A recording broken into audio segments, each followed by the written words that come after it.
présenter le charmant garçon qui est à côté. Oui, je vais vous présenter mon collègue qui est membre Préandis, il faut le savoir, qui fait partie de notre bureau, mais qui est aussi conseiller départemental. Donc c'est une aide de plus dans notre démarche de Préandis pour défendre le handicap, justement. Donc, Charmant garçon, est-ce que c'est une priorité au niveau du conseil départemental d'aider au maximum les familles pour appréhender cette double peine, on dira? Alors, une priorité, je ne sais pas, mais en tout cas, oui, c'est un des éléments parmi tant d'autres que le département a géré.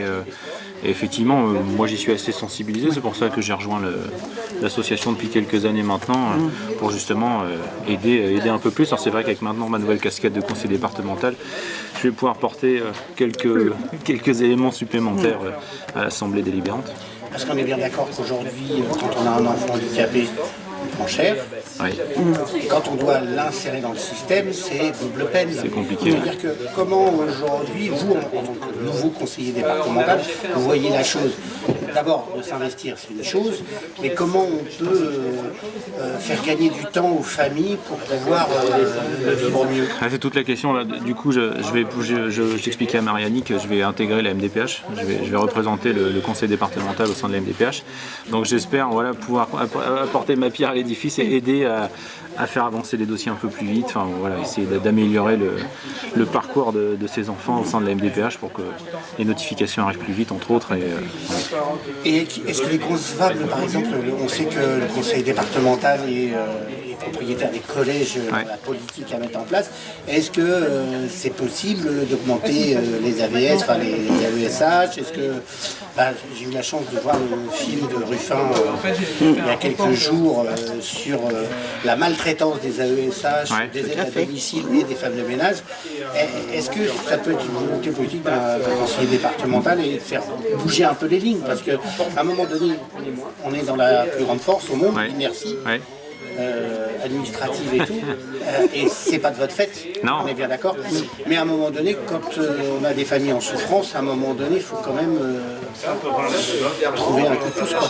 Oui, c'est ça, mais effectivement, on peut être en appui, mais c'est pas le département qui gère la mise à disposition des AESH, donc c'est vrai que c'est compliqué, quoi. Donc on peut être un coup de pouce, on peut être un relais, mais après, c'est l'éducation nationale qui gère l'école inclusive, quoi. C'est ça, c'est l'éducation nationale qui a la main là-dessus, quoi. Et oh mon Dieu, qui maltraite ces AESH. Il faudrait vraiment déjà que l'AESH, ça soit une reconnaissance réelle, c'est-à-dire qu'elle ne soit pas dans la précarité, ni d'existence, ni salariale. C'est ça.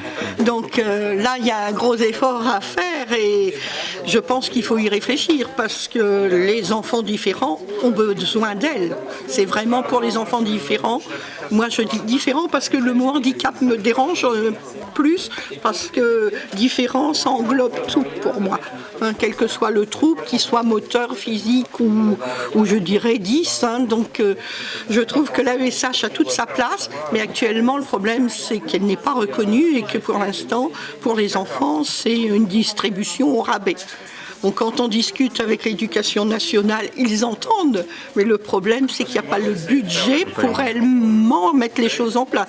On a quand même la chance en tant qu'association, c'est qu'on devient quand même de plus en plus nous reconnus et qu'on arrive à se faire entendre auprès de l'éducation nationale, de la MDPH, qui deviennent des partenaires, mais qui acceptent d'écouter quand ça ne va pas et qui nous informent aussi quand il y a du positif. Le but c'est vraiment de travailler tous ensemble pour la même cause. Jusqu'à maintenant, on était un petit peu, je dirais, divisés chacun sur son secteur et puis chacun défendait sa cause, mais le travail collectif manquait. Quand on vous dit Ligue de l'enseignement, ça veut dire quoi? Vous savez, moi j'étais infirmière scolaire pendant 20 ans, donc tout ce qui est enseignement, éducation nationale et l'éducation populaire, je pense pendant 20 ans en infirmière scolaire sur 13 écoles environnantes et un gros collège de 750 élèves, ça m'a permis de vraiment en prendre conscience parce que je venais d'un milieu hospitalier, donc je ne connaissais pas, je dirais, cette facette. Et j'ai voulu travailler auprès de ces enfants différents et de ces familles parce que j'ai vu qu'il y avait des choses qui dysfonctionnaient ou qu'on ne prenait pas en compte. Donc c'était vraiment d'être là et puis de pouvoir accompagner. Si vous aviez un message à passer à différentes personnes qui n'ont pas compris la richesse de votre asso, ce serait laquelle? La richesse de mon asso, c'est de travailler tous ensemble pour le bien-être des enfants différents, justement, pour qu'ils réussissent leur scolarité et leur parcours professionnel. Merci beaucoup à vous deux. Voilà. Merci.